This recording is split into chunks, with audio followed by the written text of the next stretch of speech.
नमस्कार दोस्तों, daily market analysis में आप सभी का एक बार फिर से स्वागत है। आज तीसरे दिन भी बाजार में रिकवरी कंटिन्यू रही। इवन गैप डाउन के बाद भी बाजार रिकवर हो गया। तो सवाल यहाँ पर पहला यही बनेगा कि ये जो ईरान यूएस वार है, क्या इसका असर बंद हो गया है या ये सिर्फ ट्रैप है। तो आज की वीडियो में हम इन्हीं बातों को समझेंगे कि अगर ट्रैप है तो कुछ तो लेवल होगा जहाँ से हम ये आइडेंटिफाई कर सके कि बाजार में ट्रैप है, और अगर बाजार ने रिकवरी देना चालू किया तो अगला नेक्स्ट टारगेट क्या हो सकता है। उससे पहले हम बात करेंगे आज के इंट्राडे की प्री मार्केट सेशन में मैंने आपको दो चीजें बताई कि पहले ब्रेकआउट लॉन्ग करिएगा और दूसरा पुल बैक लॉन्ग। यानी दो कंडीशंस हैं, ब्रेकआउट मिल जाए 24,260 के ऊपर चला जाए प्राइस, वहां पे लॉन्ग प्लान कर लीजिए। अगर प्राइस सपोर्ट के आसपास 24,030 के आसपास ओपन हो तो वहां से भी आप लॉन्ग प्लान कर सकते हैं। शॉर्ट आपका बिलो देन 24,000 के नीचे ही है और जाकर आज का हाई लो आप मार्क करेंगे तो एग्जैक्टली सपोर्ट से बाउंस और रेजिस्टेंस से इसने करेक्शन दिया है। तो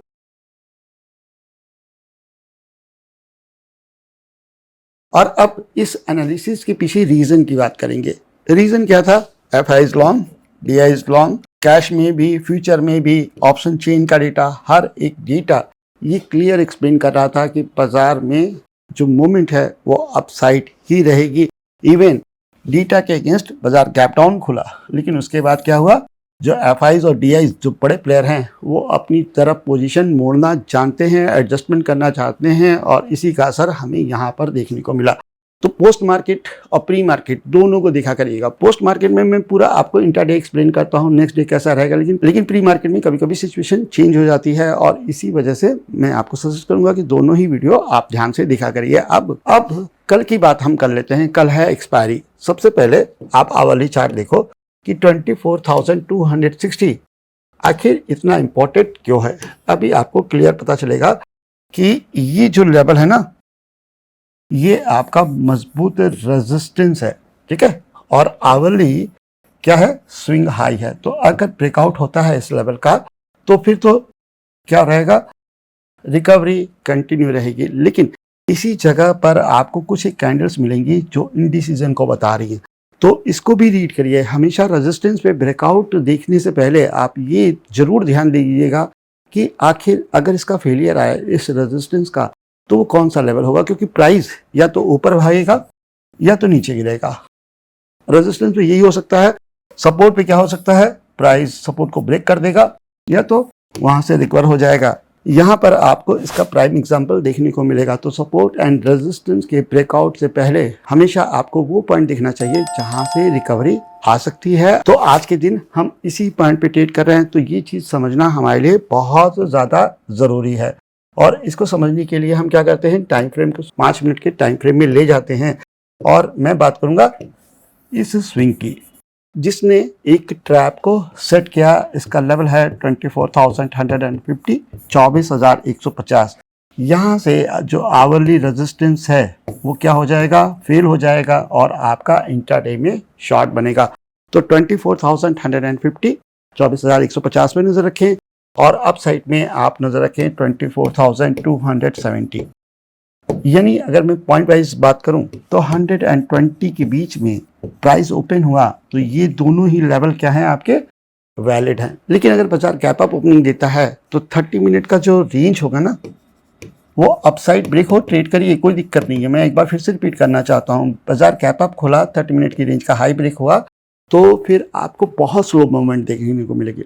लेकिन गैप अप के बाद अगर बाजार ने 30 मिनट की रेंज का लो तोड़ा तो वहां से अच्छा शॉर्ट बनेगा।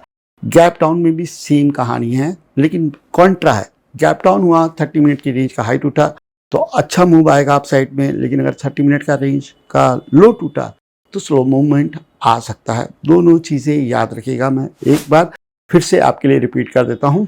गैप अप ओपन हुआ, हाई ब्रेक हुआ, मूवमेंट स्लो रहेगी। गैप अप होने के बाद अगर 30 मिनट की रेंज का लो टूटा, मोमेंट अच्छी हो सकती है। ये आपके ट्रेड प्लान करने में मदद करेगी कि किस तरीके का पोजीशन साइज आप रख सकते हैं।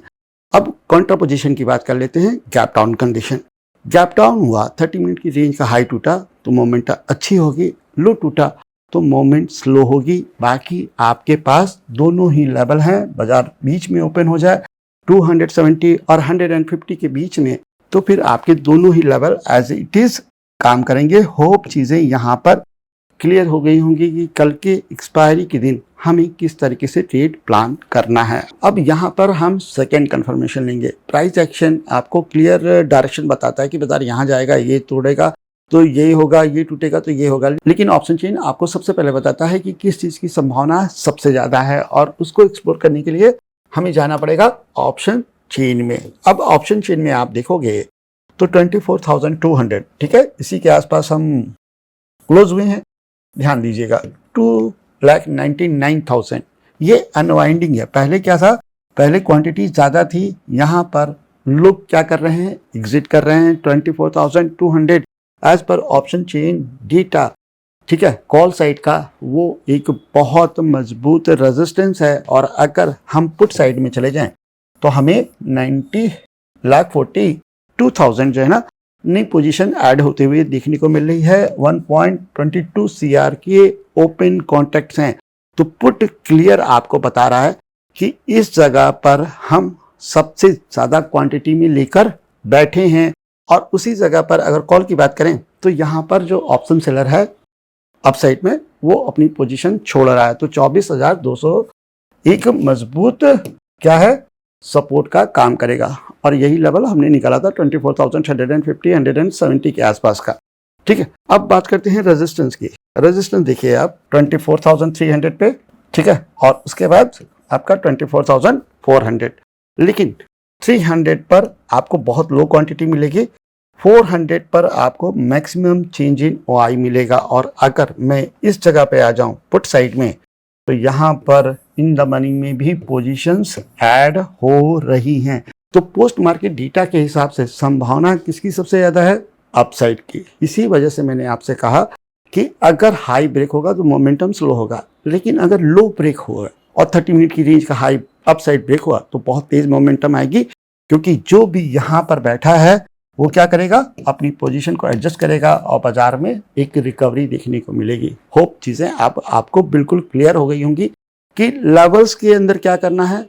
गैप अप हो गया तो क्या कंडीशन अप्लाई होगी, गैप डाउन हो जाएगा तो किस तरह का ट्रेड सेटअप बनेगा। तीनों ही पैरामीटर मैंने अपनी समझ से कवर करने की कोशिश की है। अब हम बात करेंगे सेंसेक्स की, तो मैं यहाँ पे सेंसेक्स का चार्ट लगा लेता हूँ, और सेंसेक्स में भी सेम कंडीशन हमें देखने को मिली है, सेम लॉजिक है निफ्टी 50 इंडेक्स का, बस क्या है प्राइस अलग है। यहाँ पर अगर हम बात करें तो 77,786 का हाई है, ठीक है, 77,800 आप मान के चलो, क्लोजिंग आई है करीब 77,574, तो 77,800 के ऊपर आपका फर्स्ट टारगेट 78,000 और उसके बाद 78,200, फिर आप इसको और फर्दर ट्रेल करके ले जा सकते हैं। लेकिन अगर मैं शॉर्ट की बात करूं तो यहाँ पर शॉर्ट बनेगा बिलो देन 77,300, 77,300 के नीचे आप इंट्राडे में शॉर्ट कर सकते हैं। यहाँ पर भी सेम चीज अप्लाई होती है। अब हम बात करेंगे किसकी, बैंक निफ्टी इंडेक्स की। एक्चुअल में क्या है ना, यही चला रहा है यार, बैंक निफ्टी इंडेक्स इतना प्रॉब्लमेटिक है ये कि जिसका कोई जवाब नहीं। आवली चार्ट आप देखो, ठीक है, रेजिस्टेंस के आसपास ट्रेड कर रहे हैं 58,300, इसका लेवल है 58,300 के ऊपर, फिर हम 58,500 और 700 तक जा सकते हैं। ये क्लियर ब्रेकआउट दिख रहा है। अप साइड का लेवल आपको क्लियर है 58,300। अब यहाँ पर डाउन साइड की अगर हम बात कर लें तो आप यहाँ पे देखो, ये रेजिस्टेंस एरिया रहा, ठीक है, यहाँ से ये पुल बैक लिया और उसके बाद रिकवर हो गया। तो यहाँ पे क्या किया है, ट्रैप्स को सेट किया है।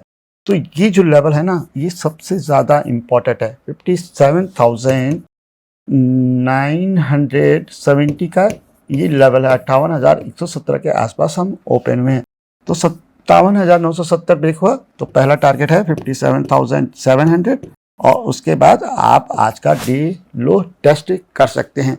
बैंक निफ्टी इंडेक्स में मैं कोई भी एक्स्ट्रा पैरामीटर नहीं देना चाहूँगा, क्योंकि ये अपने आप में बीस्ट है, कभी भी कुछ भी कर सकता है। अगर आप फॉलो करेंगे तो यहाँ पर अच्छे ट्रेड बनेंगे। गैप अप और गैप डाउन में किस तरीके से बिहेव करेगा, इसके ऑप्शन चेन डेटा पे उतना ट्रस्ट नहीं किया जा सकता। लेकिन हाँ, निफ्टी का वीकली चार्ट मौजूद है और हमने वहाँ पे क्लियर देखा है कि एट द मनी कॉल में अनवाइंडिंग हुई है और एट द मनी पुट में नई पोजीशन ऐड हुई है। ये कंडीशन चेंज हो सकती है, ओवरनाइट में कुछ भी हो सकता है। अभी एफआईज और डीआईज का डेटा आना बाकी है। रात में ट्रम्प बाबा कुछ भी कर सकते हैं, कुछ भी बोल सकते हैं, जिसकी वजह से बाजार यहाँ पे थोड़ा सा अलग इंपैक्ट डाल सकता है। मैं कोई प्रेडिक्शन नहीं कर रहा हूँ गैप अप और गैप डाउन की, मैं बता रहा हूँ कि अगर गैप डाउन हुआ तो अभी की एग्जिस्टिंग पोजीशन के हिसाब से मैनेजमेंट होगा और शुरुआत में हमें रिकवरी दिखने को मिलेगी। और इसी एक सिंगल रीजन की वजह से मैंने कहा कि अगर बाजार में गैप डाउन हो जाए और 30 मिनट की रेंज का हाई ब्रेक हो तो एग्रेसिव लॉन्ग कर सकते हैं। और उसी जगह पर अगर गैप अप की बात कर लें तो मैंने कंडीशन चेंज कर दी।